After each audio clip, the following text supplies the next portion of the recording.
Welcome to today's Explainer.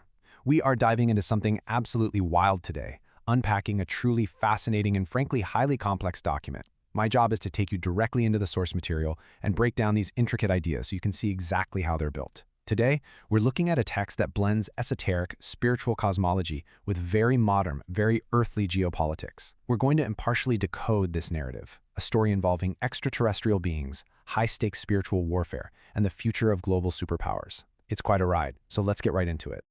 All right, so here is the specific source material we're analyzing today, a seminar text titled The Mission of Lord God El Cantare and the Future of Earth, spoken by Cosmic Messiahs.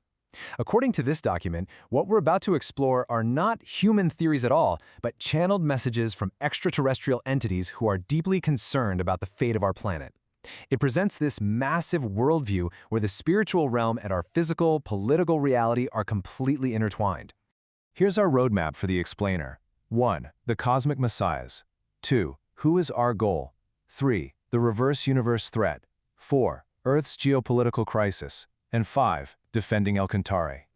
Starting off with Section 1, The Cosmic Messiahs, Messages from Beyond. Now, the text actually documents channeled messages from three primary cosmic entities, Metatron, Yaidron, and Ryuho. And while Yaidron functions almost like this god of justice and Metatron works to spread divine thought, we are going to focus our explainer today entirely on one incredibly prominent figure in this cosmic alliance. That is Ryuho. Moving right into Section 2. Who is Ryuho? A cosmic profile. Okay, before we can really talk about Ryuho's identity, we have to establish who he is actually working for. The entire source material hinges on a figure named El Cantare. According to the text, El Cantare is the creator god of Earth, and this is the crucial part, the document claims he is currently incarnated in human form down here on our planet. So all of the cosmic beings mentioned have one primary directive: defend El Cantare at all costs.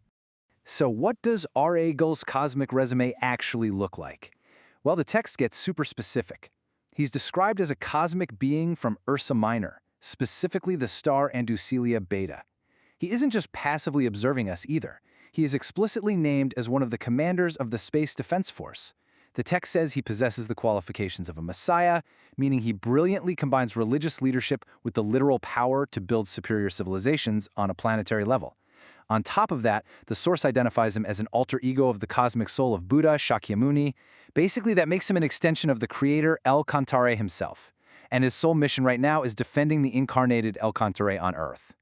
Which brings us to how he plans to do that. The text channels a really fascinating direct warning from Ryuho. He says, if El Cantare preaches the law and tries to build a nation aligned with God's original mind, the dark forces' wavelengths will become incompatible.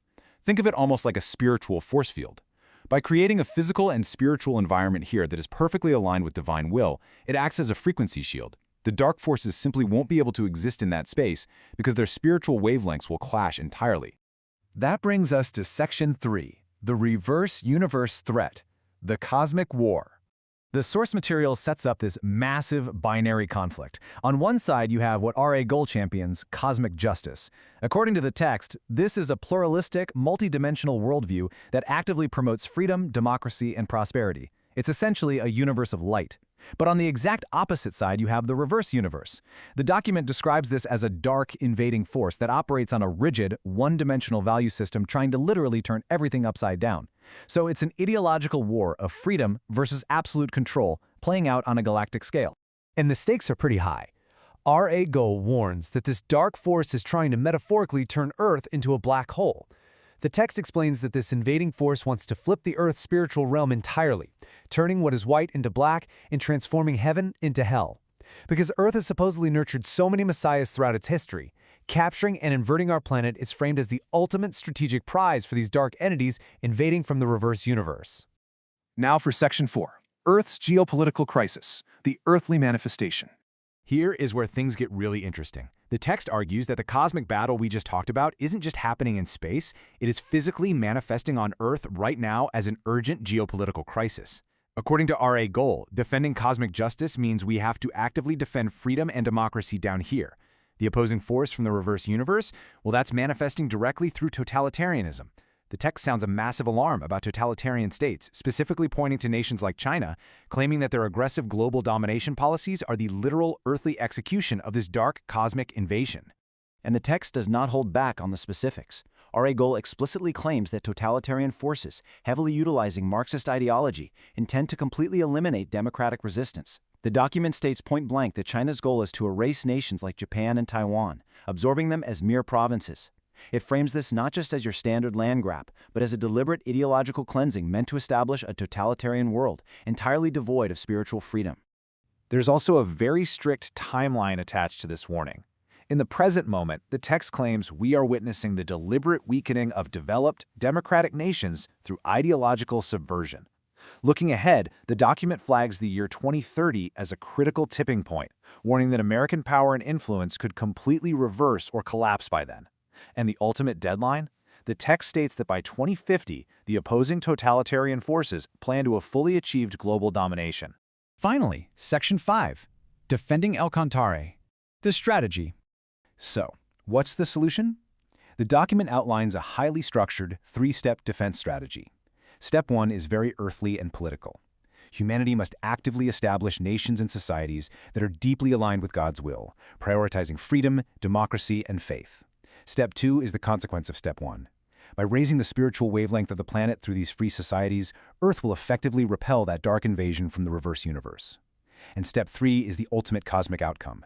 Using the principles of cosmic justice to completely seal away the dark forces, protecting the planet permanently.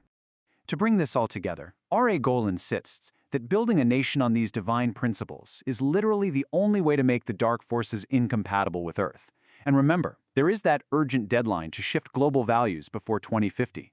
Ultimately, the text argues that the entire purpose of this cosmic intervention by the Space Defense Force is to ensure that the teachings of El Cantare survive, thrive, and permanently protect our planet from falling into the reverse universe. Which leaves us with a pretty massive question to ponder. According to this text, humanity stands at an absolute crossroads. Will Earth successfully defend freedom and democracy, embracing what R.A. Goel calls cosmic justice? Or will it succumb to ideological subversion, falling entirely to the reverse universe by 2050? It is a stark, intense framework that blends the cosmic with the incredibly current.